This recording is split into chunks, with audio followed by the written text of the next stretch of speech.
Պարոն Մամիջանյան, այստեղ տեսնում ենք բազմաթիվ քաղաքացիների աջակցություն կաթողիկոսի եւ առաքելական եկեղեցու։ Սա կարող է այս իշխանություններին ստիպել, որպիսի հետ կանգնել այն կոշտ քայլերից ու հայտարարություններից, որոնք այժմ անում են, մասնավորապես Նիկոլ Փաշինյանը։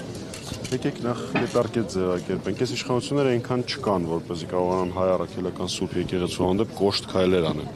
Դա առաջին։ Երկրորդը, եթե խելք ունենան, կտեսնեն, թե այստեղ ինչ է կատարվում ու կպատկերացնեն մոտավոր, որ այս մի գիծը իրենց հատել չի հաջողվելու։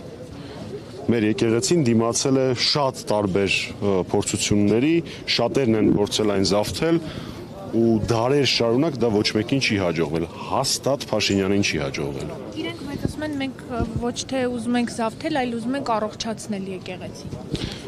Եթե դուք այս պահի դրությամբ մի օրինակ բերեք իրենց առողջացման գործընթացի, որ կարողացել են որևէ բան առողջացնել, ես գուցե կարողանամ պատասխանել ձեր հարցին։ Ճանապարհներն են ասֆալտապատել։ Ճանապարհներ ասֆալտապատելու եկեղեցու հետ առնչություն ունենալը խիստ տարբեր է, որովհետև ցանկացած ազգային ինստիտուտ մինչ օրս իրանք ինչին դիպչել են ազգային ինստիտուտներից քարուքանդ են արել։ Եկեղեցին այդ շարքը դադարեցնելու է։ Պարոն Մամիջանյան, կներես մեր ձեր կարծիքով ինչու հենց հիմա սկսեցին այսպես թիրախավորել կաթողիկոսին 2018-ին իրենք նախաձեռնել էին, ձախողեցին, հետո նորից սկսեցին։ Շատ երկար թվարկում է, ես կողմնակից չեմ մեկ միայն դրդապատճառով սա պայմանավորել։ Իհարկե էական է նաև կաթողիկոսի վերջին ելույթը Շվեյցարիայում։ Իհարկե իրենք վախենում են եկեղեցուց որպես ազգային ինստիտուտ։ Իհարկե այստեղ կարող է լինել տարածաշրջանային որևէ երկրի կամ արտատարածաշրջանային որևէ երկրի պատվեր։ Իհարկե իրենք վախենում են այն ազդեցությունից եւ կշռից, որը ունի եկեղեցին։ Իհարկե իրենք գիտակցում են, որ հետագա ոչ թե քաղաքական, այլ հանձնման, հողահանձնման գործողությունների ժամանակ եկեղեցին դառնալու է պայքարի օջախներից մեկը։ Սրանցից յուրաքանչյուր այս կամ այն չափով կազմում է, բայց այնուամենայնիվ ես համարում եմ, որ այս բոլոր պատճառները համադրելով, բայց սթափ adekvat վիճակում գտնվող մարդը ունակ չէ արշավ սկսել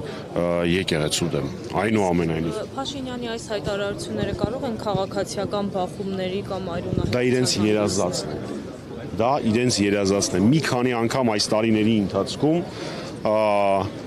իշխանություններն են եղել քաղաքացիական բախումների հրահրողները։ Դա եղել է 20 թվականին։ Էլի են եղել դեպքեր, երբ ինքը ակնհայտ պրովոկացիա է արել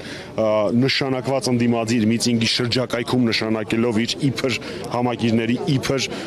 հավաք։ Այնպես որ դա իրենց համար նոր գործիքակազմ չի, բայց չի կարող եկեղեցու հետ կապ ունեցող որևէ գործընթաց այդպիսի ելք ունենալ։ Մեր եկեղեցու նկատմամբ մեր քաղաքացիների, մեր հայրենակիցների հարգանքը այնպիսին է, այնքան մեծ է, որ նման բաներ Փաշինյանը չլինի, ով ուզում է լինի, իրեն չեն հաջողվելու։ Բայց պարոն Մամիջանյան, քիչ չէ նաև այն մարդկանց թիվը, ովքեր սատարում են Նիկոլ Փաշինյանին այս գործընթացում։